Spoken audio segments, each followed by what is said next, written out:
In consequence, Gandhiji received a summons to appear in court the next day. And the meaning of the word consequence is result. So what happened that he was told to appear in the court the next day, and he could not sleep all night. He remained awake all night the next night. And what did he do? He telegraphed Rajendra Prasad to come from Bihar with influential friends, that you bring all your influential friends from there. And he also sent instructions to his ashrams back there in Ahmedabad. He sent instructions to his ashram, and he wired a full report to the viceroy.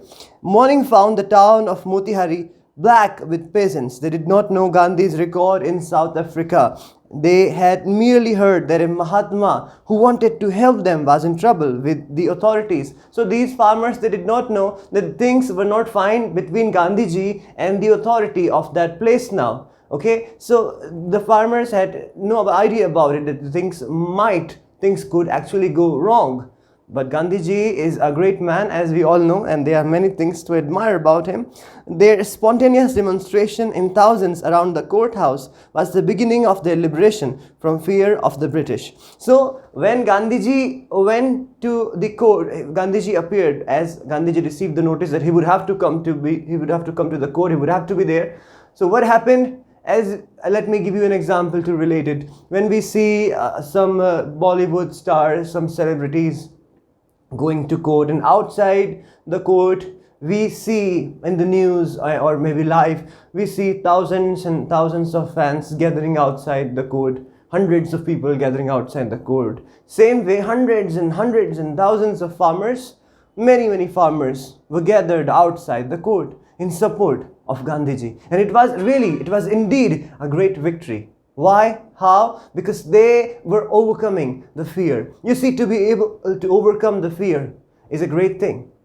Before Gandhiji, they were all afraid. They could not take a step of courage. But now they had courage.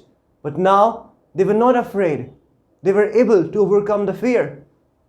It was really a sign of courage. It was really a symbol of courage that they all gathered together to support Gandhiji outside the court. Okay?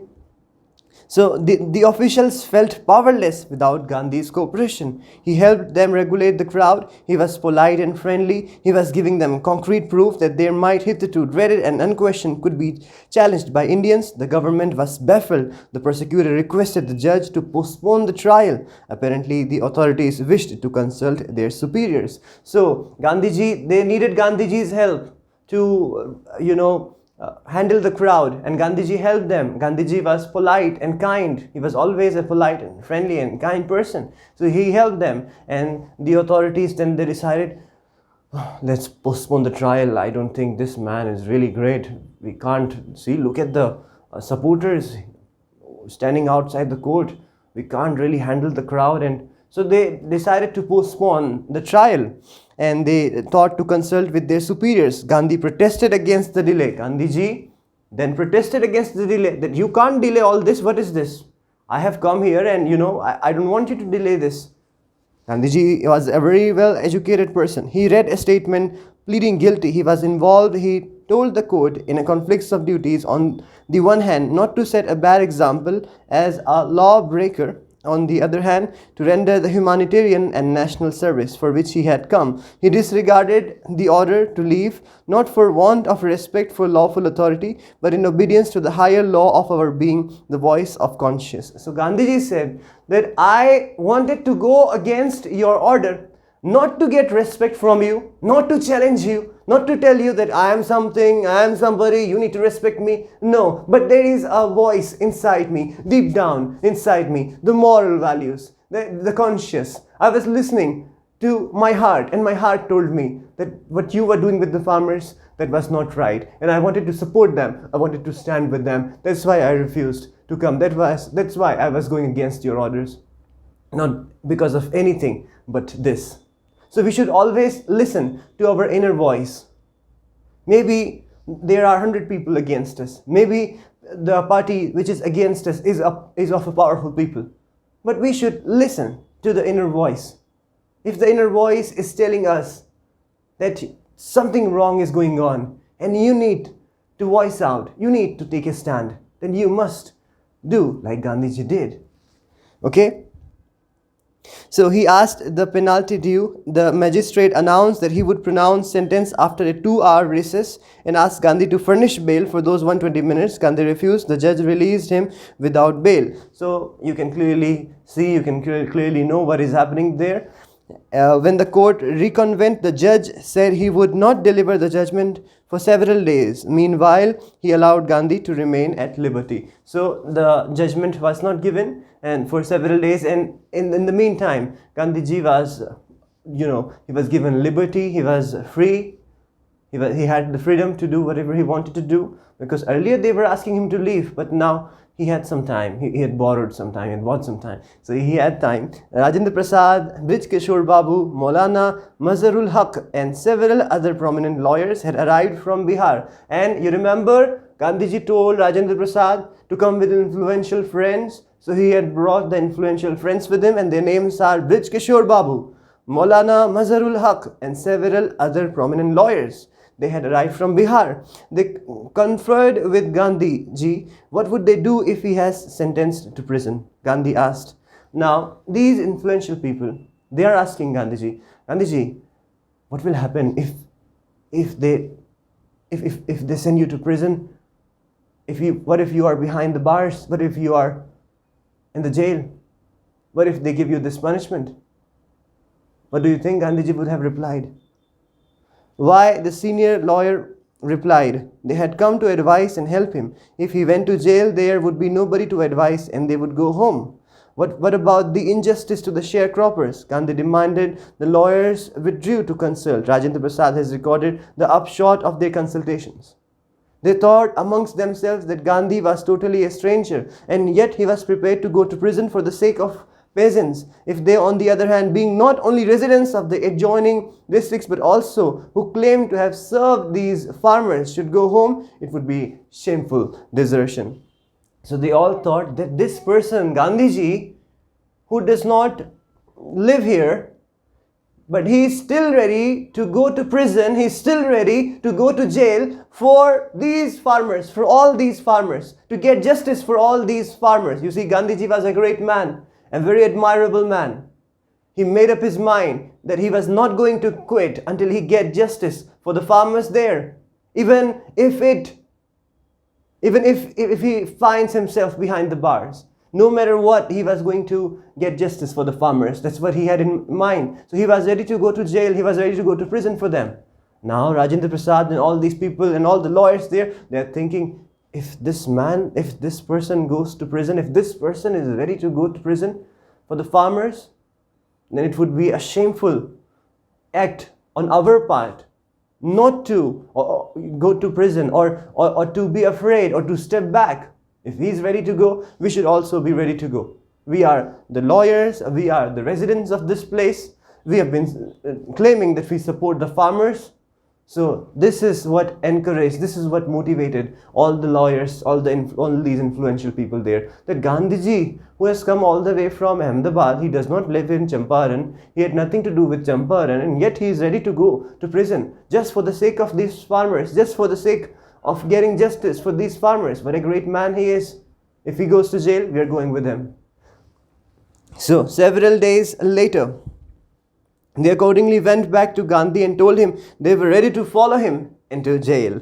The battle of Champaran is won, he exclaimed. Then he took a piece of paper and divided the group into 2 pairs and put down the order in which each pair was to court arrest. Several days later, Gandhi received a written communication from the magistrate informing him that Lieutenant Governor of the province had ordered the case to be dropped. Civil disobedience had triumphed the first time in modern India. So this was the first time ever in the history of modern India that the civil disobedience had victory, because they eventually won. They won this case.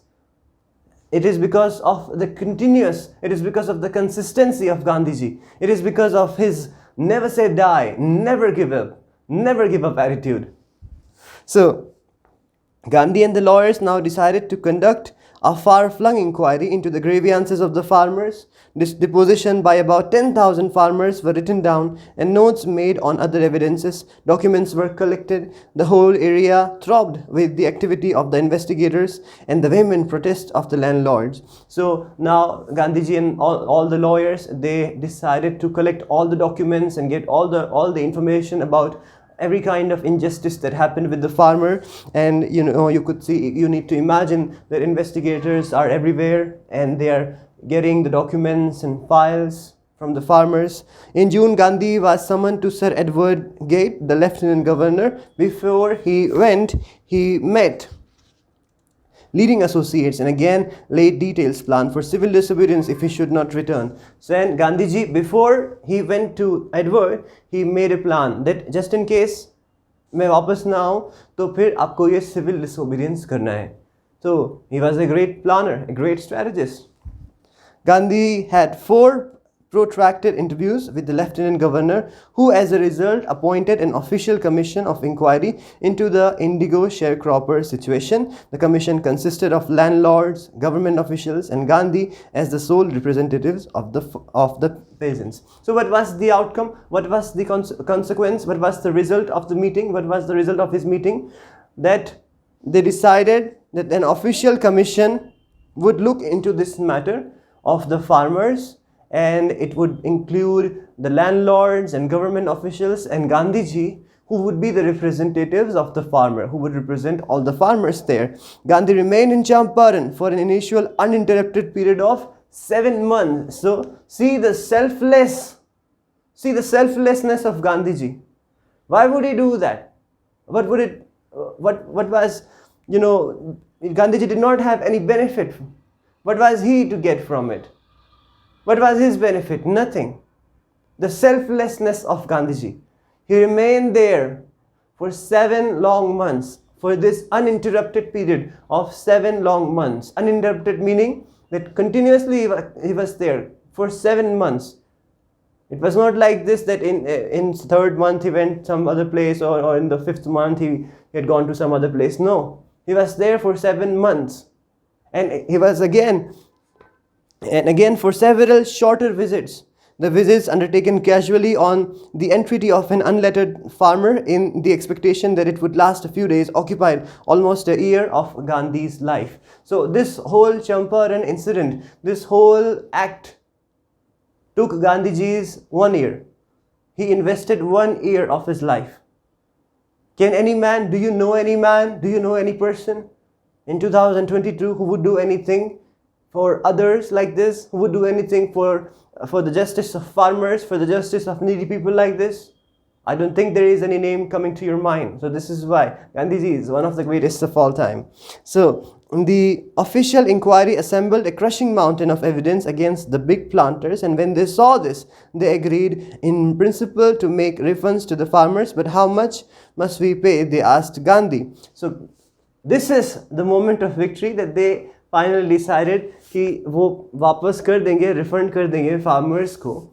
लेकिन कितना वो refund करे? गांधी जी से बात हुई, पूछा गया. They thought he would demand repayment in full of the money which they had illegally and deceitfully extorted from the sharecroppers. अब उनको लगा यार गांधी जी तो पूरे पैसे डिमांड करेंगे जो उन्होंने इलीगल तरीके से, गैर कानूनी तरीके से, बेईमानी से, चीटिंग से sharecroppers से ले लिए थे. He thought Gandhi ji would demand the entire amount of money जो उन्होंने इलीगली और चीटिंग से, गैर कानूनी तरीके से, बेईमानी से लिया था. He asked only 50%, but Gandhiji said only 50%. There he seemed adamant, writes Reverend J.Z. Hodge, a British missionary in Champaran, who observed the entire episode at close range. Thinking probably that he would not give way, the representative of the planters offered to refund to the extent of 25%, and to his amazement, Mr. Gandhi took him at his word, thus breaking the deadlock.